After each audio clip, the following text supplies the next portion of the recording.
Hello दोस्तों, नमस्कार। मैं हूँ यशवंत दामले और आप देख रहे हैं यशवनी विज्ञान चैनल। यशवनी विज्ञान चैनल में आपका स्वागत है।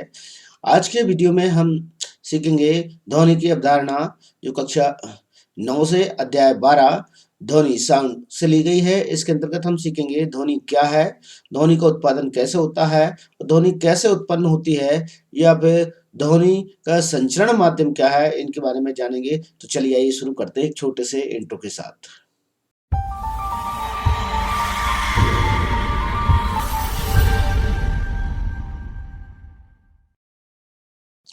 यहाँ देखेंगे हम ध्वनि। ध्वनि क्या है? तो ध्वनि के बारे में बताया गया है। ध्वनि यह ऊर्जा का एक रूप है जो तरंगों के रूप में संचरित होती है। तो ऊर्जा का एक रूप है जो तरंगों के रूप में संचरित होती है। ये हमें ध्यान रखना है कि ध्वनि की परिभाषा लिखने के लिए आए तो आप यहाँ से लिख सकते हैं। ध्वनि के बारे में आपको कुछ तथ्य ध्यान रखना पड़ेंगे। ध्वनि हमारे कानों में श्रवण का संवेदन उत्पन्न करती है। ध्वनि ऊर्जा का एक रूप है जिससे हम सुन सकते हैं। यह ऊर्जा संचरण के नियम ध्वनि पर भी लागू होते हैं। ध्वनि का संचरण तरंगों के रूप में होता है, जी हम जान चुके हैं। ठीक है, तो ध्वनि तरंगों के रूप में चलती है और ऊर्जा का संरक्षण नियम का यहाँ पर पालन होता है। अर्थात ध्वनि भी एक ऊर्जा है जो कभी नष्ट नहीं होती है। ठीक, एक रूप से दूसरे रूप में कन्वर्ट हो जाती है। दो ऊर्जा वह है। ठीक, नेक्स्ट में हम देखेंगे यहाँ पर आपको ध्वनि का उत्पादन होता कैसे है। तो ध्वनि का उत्पादन के लिए ध्वनि का तब पैदा होती है जब वस्तु कंपन करती है। जैसे ड्रम है, ड्रम को ठोकने पर, पीटने पर ध्वनि उत्पन्न हो सकती है। चाबियों को, छल्लों को बजाने पर, डोरबेल बजाने पर ध्वनि उत्पन्न हो सकती है। प्लेटों के आपस में टकराने पर ध्वनि उत्पन्न हो सकती है। तो ये कम मान वस्तुओं से ध्वनि उत्पन्न होती है। किसी वस्तु को कंपित करके ध्वनि पैदा करने के लिए आवश्यक ऊर्जा किसी बाह्य स्रोत द्वारा उपलब्ध कराई जाती है। अर्थात प्लेटें जो भी आपस में है वो नहीं टकराएंगी। ड्रम आपस में अपने आप ही नहीं बजेगा, उसे बजाने के लिए बाहर से हमें एनर्जी देना पड़ेगी, बाह्य स्रोत द्वारा उपलब्ध कराई जाएगी। जो कि आवश्यक ऊर्जा उसे दी जाएगी, जो कि आवश्यक ऊर्जा दी जाएगी वो वास्तव में ध्वनि ऊर्जा में कन्वर्ट हो जाएगी। इसलिए कहा जाता है कि ध्वनि वास्तव में ऊर्जा संरक्षण नियम का पालन करती है। अर्थात ऊर्जा का एक रूप दूसरे रूप में परिवर्तित हो जाता है। उदाहरण के रूप में दिया गया है, एक तबला या ड्रम की तने झिल्ली पर हाथ से मारकर कंपन पैदा करते हैं जिससे कि ध्वनि उत्पन्न होती है। अर्थात जिस पे हाथ से मारे या स्टिक से इसे मारा जाए, ठोका जाए, तो यहाँ पर तने झिल्ली पर ध्वनि उत्पन्न होने लगेगी और जो ध्वनि होगी वह वास्तव में हाथ के द्वारा दी गई ऊर्जा से कन्वर्ट ध्वनि यहाँ पर ध्वनि के रूप में दिखाई देगी। स्वर तंतुओं के कंपन से ध्वनि, स्वर तंतु यहाँ पर जो वोकल में यहाँ स्वर तंतु होते हैं वो भी कंपन करते हैं, वाइब्रेट करते हैं, तब जाकर यहाँ पर ध्वनि उत्पन्न होती है, जो कि आपको इस डायग्राम में दिखाया गया है। ड्रम की तन्य झिल्ली से कंपन ध्वनि पैदा होती है, जो कि आपको यहाँ डायग्राम में दिखाया गया है, चित्र में दिखाया गया है।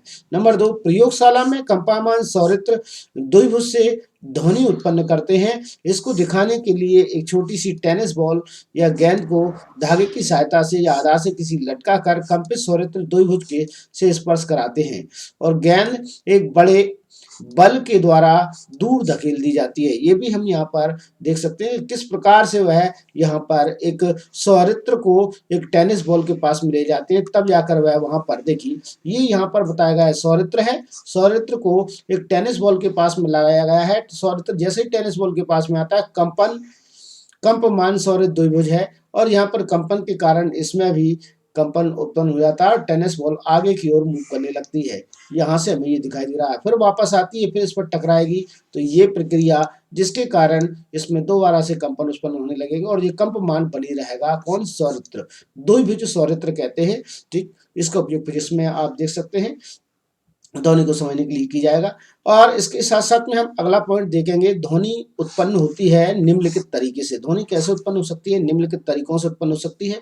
कंपन करते हुए तंतुओं से, सितार से हो जाएगी, गिटार में होगी तंतुओं से, ठीक है। और कंपन करती हुई वायु से बांसुरी द्वारा होगी।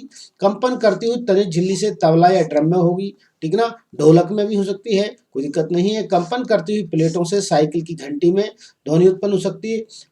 वस्तुओं के घर्षण द्वारा ध्वनि उत्पन्न हो सकती है और वस्तुओं को खरोच कर या रगड़ कर भी ध्वनि उत्पन्न की सकती है। तो ये ध्वनि इन प्रकार से उत्पन्न होती है, जो कि अभी आप देख रहे हैं। आगे हम देखेंगे यहाँ पर यहाँ देखेंगे आप ध्वनि संचरण के लिए माध्यम की आवश्यकता होती है। तो ध्वनि संचरण के लिए माध्यम की आवश्यकता होती है, तो यहाँ पर पहला पॉइंट दिया गया है, ध्वनि तरंगे यांत्रिक तरंगे हैं और इनके संचरण के लिए माध्यम जैसे कि हवा, पानी, स्टील इत्यादि की आवश्यकता होती है। अर्थात कहने का तात्पर्य है, हवा से तात्पर्य होगा गैस, ठीक। गैस के बाद देखेंगे पानी अर्थात द्रव, यहाँ पर बात करेंगे द्रव की आवश्यकता होगी। स्टील से तात्पर्य होगा ठोस,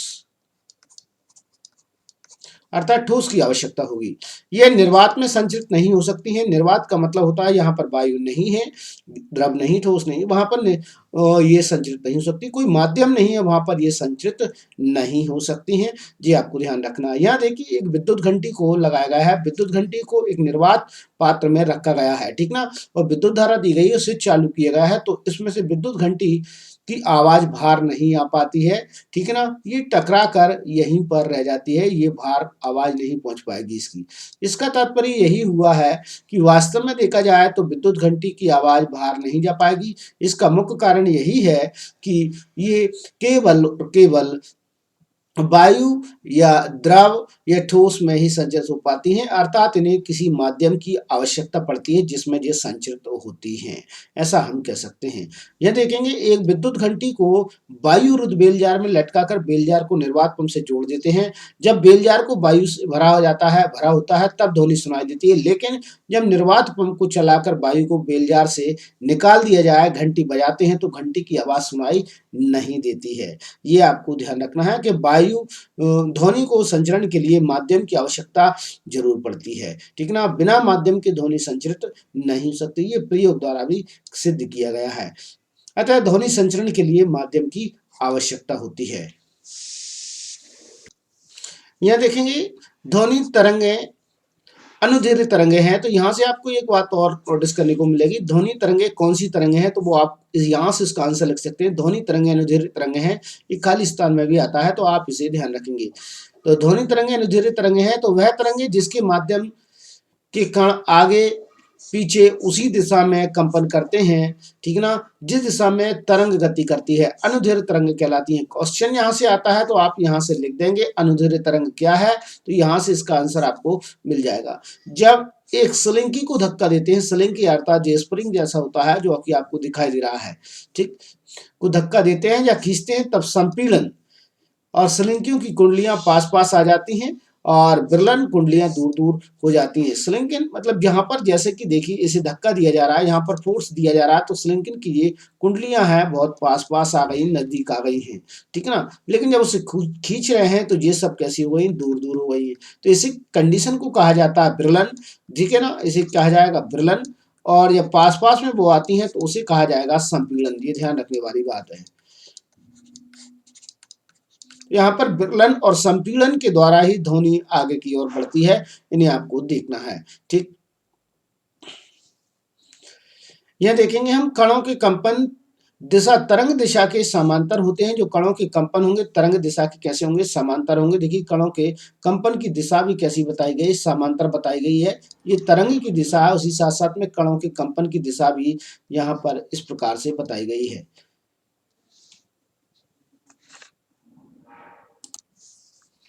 यहाँ से आपको दिखाई देगा जब स्लिंकी के एक सिरे को आधार से स्थिर करके दूसरे सिरे के को ऊपर नीचे तेजी से हिलाते हैं तो अनुप्रस्थ तरंगे उत्पन्न होती हैं। अर्थात ये कहा जाता है कि यदि स्लिंकी इस प्रकार से यहाँ पर है और इसे हमने एक छोर से बांध दिया है, तब इसे ऊपर नीचे की डायरेक्शन में हिलाएंगे, तब हमें अनुप्रस्थ तरंगे कुछ उत्पन्न होंगी, वो यहाँ पर इस प्रकार से दिखाई देंगी, ठीक है। इनके बारे में भी हम जानकारी प्राप्त करेंगे, अगले वीडियो में देखेंगे इन्हें हम, ठीक।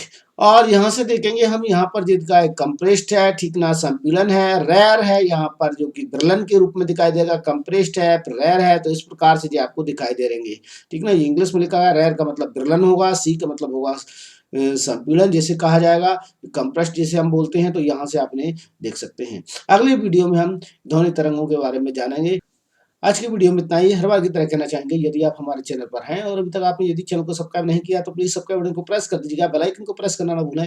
बेल आइकन जैसे ही आप प्रेस करेंगे वीडियो अपलोड हो तो इसका नोटिफिकेशन आप तक पहुंच जाएगा। वीडियो अच्छा लगता है तो लाइक जरूर कीजिएगा, दोस्तों के साथ में शेयर कीजिए। अब तक चैनल पर बने हैं आप, बने रहिएगा।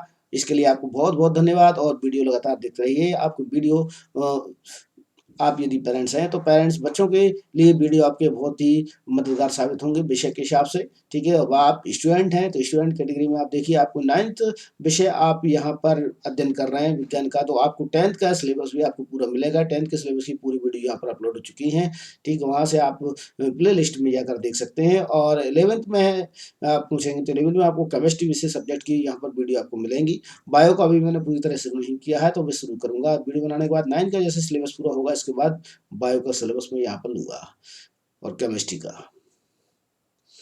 वीडियो देखने के लिए धन्यवाद।